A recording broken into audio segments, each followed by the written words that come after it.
In 1967 in Africa, the army is fighting the mercenary mutinies. The soldiers move fast in the forest to kill several enemies with shots and well-hidden mines. At the military base, the infirmary is full of men, but not all of them were wounded in combat. Dozens of soldiers are sick with an unknown virus, and they've lost almost 50 people in just 2 days.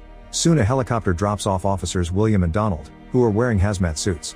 They visit the infirmary to take blood samples, then the doctor shows them the pile of bodies outside to look at the deformed faces caused by the advanced stages of the disease.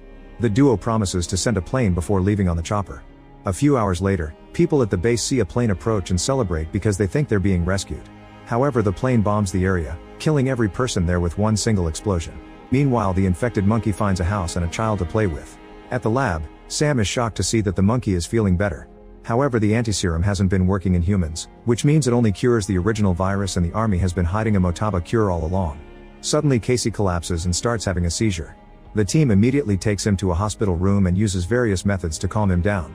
When Robbie gives him an injection, Casey has another seizure and causes her to hurt herself with a contaminated needle. Robbie runs into another room and takes off her gloves to confirm that the needle pierced her skin, so she washes her hand. Sam comes to help her, but she snaps, blaming herself for not stopping Casey earlier. Sam shakes her to calm her down and promises he'll cure her. Afterward, a furious Sam confronts William, who admits they knew about Motaba all along but never found the original host. William's speech about being a good soldier makes Sam realize that they've been hiding everything because the army wants the perfect biological weapon and that the town may be bombed. When the duo takes off, they're surrounded by 2 helicopters. Sam tells Donald that they have the host, but Donald doesn't care and makes his men chase them.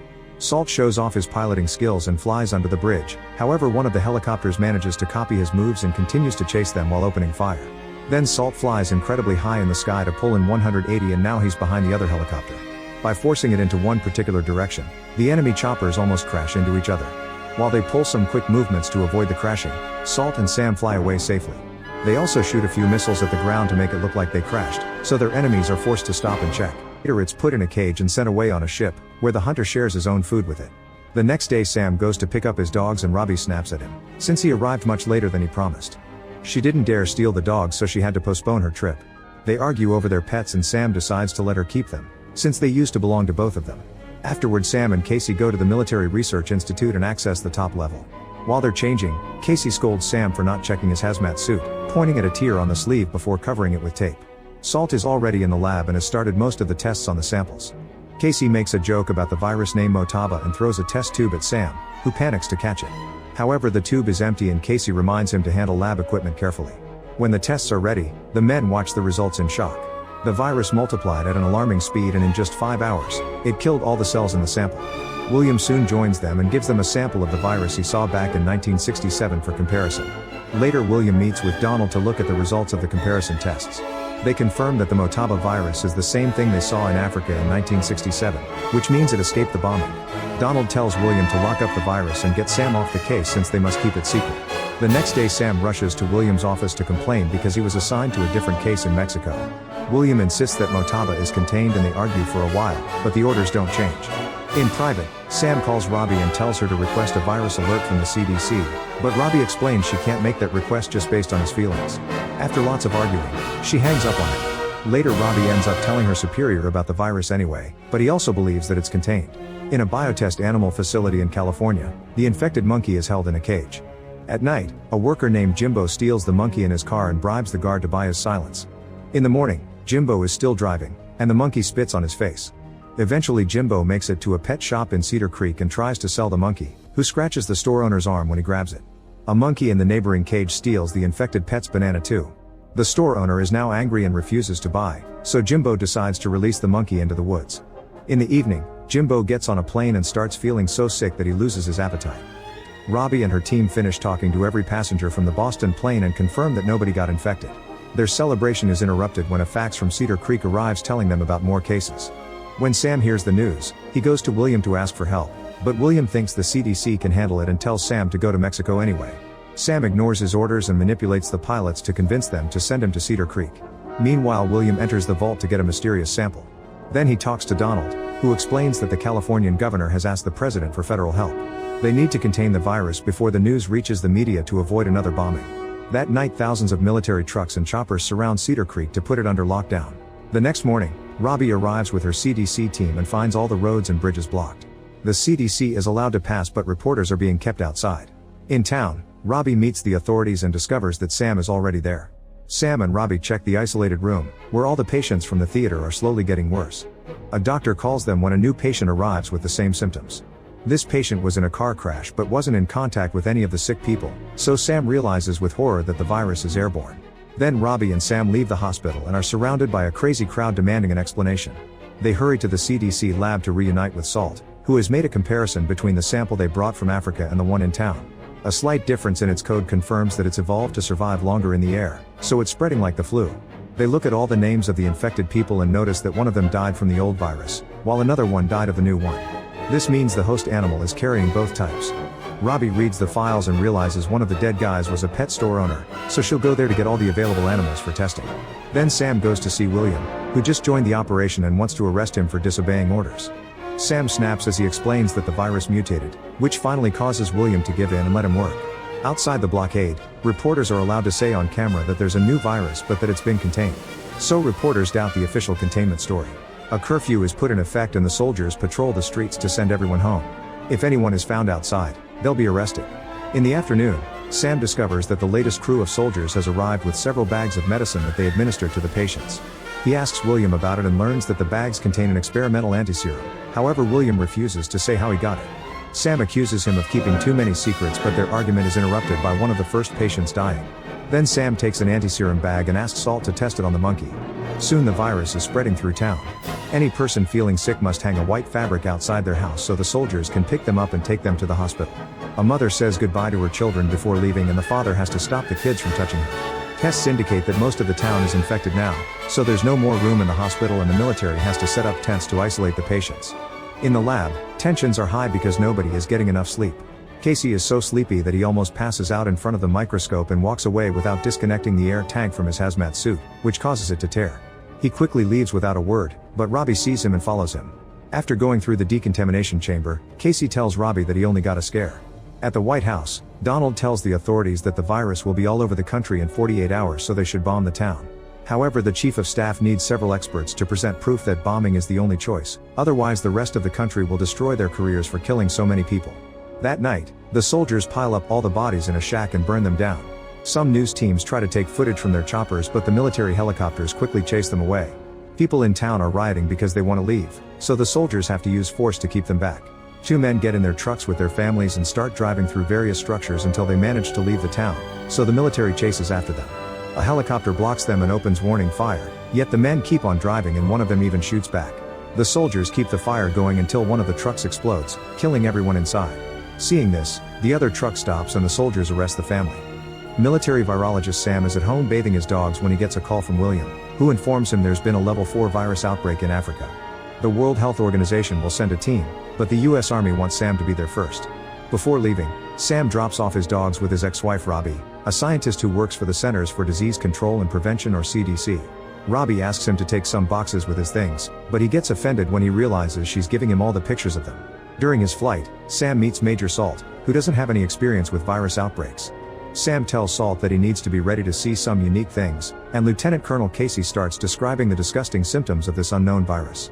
However, Salt finishes reciting the symptom list without being bothered. Eventually they reach a small village in Zaire, where bodies are decorating the paths and piled up in cages for burning. Inside a hut, they find a few survivors in terrible conditions surrounded by even more bodies. Salt checks a bed because he hears a kid cry and finds a boy sitting with his disfigured dead parents. The horrifying sight makes Salt freak out and puke inside his hazmat suit, which causes him to have trouble breathing. Casey tries to stop him from taking his helmet off, but it's too late. Salt removes it anyway and takes a deep breath. Sam now wants to isolate him, but the local doctor tells him it's fine because the virus isn't airborne. Afterward, the doctor tells the team that they didn't come soon enough because the village is dead. The virus kills in only 2 or 3 days and has a mortality rate of 100%. If someone infected tried to leave, they must be dead in the forest and couldn't have reached the next village. Patient 0 was a young man who worked with a foreigner to build a road, and when he came home he was sick. After that guy drank from the well, the virus spread through the village. He died 2 hours after he arrived and had been incoherent the entire time, so they couldn't ask him how he was infected. Salt flies the helicopter toward the plane to block it, and the pilots hear both Sam and Donald give them opposite orders. At the last second, the plane turns around to avoid a crash. To Sam's surprise, the pilots drop the bomb in the ocean instead, so the explosion only kills some fish. At the base, William relieves Donald of command for withholding information from the president and orders his arrest. Donald points out that this will bring him down too, and William is fine with it. So William confirms that the president has already approved the plan for tonight. On his way back, Sam gets a call from Salt, who has new information. The guard from Jimbo's workplace has finally talked and mentioned a missing animal, but he didn't know what kind. Files show a shipment that arrived from Africa, so they must find what was in that cargo. When Donald hears that Sam has been snooping, he orders his men to arrest him. Meanwhile, Sam tells Robbie that if he isn't back soon and she doesn't have any symptoms, she should leave because they'll bomb the town. Salt sees the soldiers coming from Sam and immediately warns him, so they change into their regular uniforms and escape through the back door. They tell a pilot that their superior is looking for him to make him leave, then the duo gets on a chopper and flies away. After hearing the news, Donald tells his men to find Sam and shoot him on sight, ignoring William's protests. In the lab, Robbie is starting to feel sick. She decides to check on Casey and holds his hand since he doesn't have much time left. With the help of the Coast Guard, Salt and Sam find the ship that transported the host. There's no room to land, so Salt flies the chopper close enough and Sam makes a very risky jump. As soon as Sam tells the crew that he's an army doctor, they show him the body of the dead hunter. Sam searches the man's possessions and finds a picture of the infected monkey. In the meantime, news reports show pictures of Sam and Salt, saying they're wanted fugitives.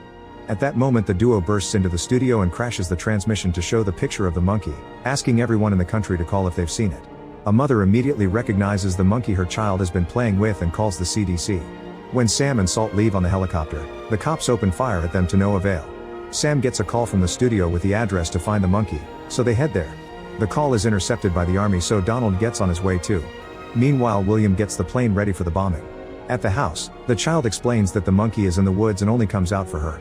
Sam promises he won't the creature, so the girl agrees to help. She takes some food and calls the monkey, which eventually comes out of the woods. With a carefully shot dart, Salt puts it to sleep. Then Salt calls William to tell him he's got the host, so William immediately suspends the bombing. At the pet store, Robbie finds the monkey that stole the banana. However, it can't be the host because it's currently very sick. She takes it to the lab and Salt runs the tests, which indicate this monkey has the original strain. Sam wants to test the animals from Jimbo's workplace, however the CDC already did that and they're all clean. As hours pass without progress, more and more soldiers, choppers, and trucks arrive in town. Minutes later they arrive in Cedar Creek and Salt immediately starts working on a cure by using the monkey's blood.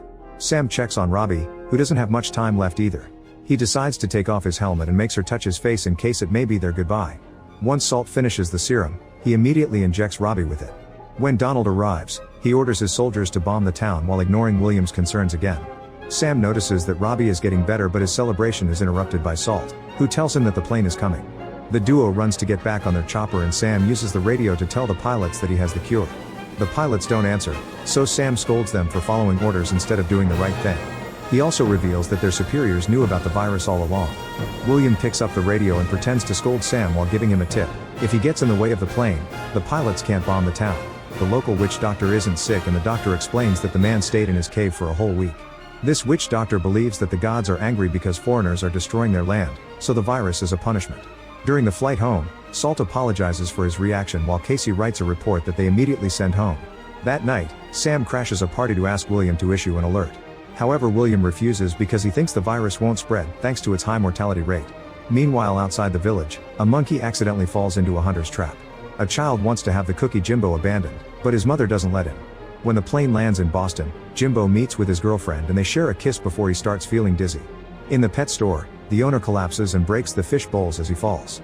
He's immediately taken to the hospital and the doctors take a blood sample. In the lab, the test tube breaks and the blood splashes all over the scientist's face. Robbie soon receives the news of an unknown virus in Boston and immediately travels to the hospital. Jimbo and his girlfriend have been isolated and Robbie tries to question them, but at that moment Jimbo dies and his girlfriend loses her mind. Afterward, Robbie gets permission to do an autopsy and is shocked to find all his organs liquefied. Once she's done, she calls Sam to tell him where Jimbo worked and the details of the autopsy. She also shares that all the animal facility workers and hospital staff are being monitored. Unfortunately, Jimbo's girlfriend also died, which means the virus is acting faster. Sam asks her to send him some samples to confirm they're dealing with the same thing. In a movie theater in Cedar Creek, a man starts coughing and his spit falls on other guests. He feels so sick that he needs to leave, and on his way out, he coughs all over a crowd before collapsing. Later, his girlfriend visits him in the hospital and she ends up sick as well. Soon all the people from the theater are flooding the hospital.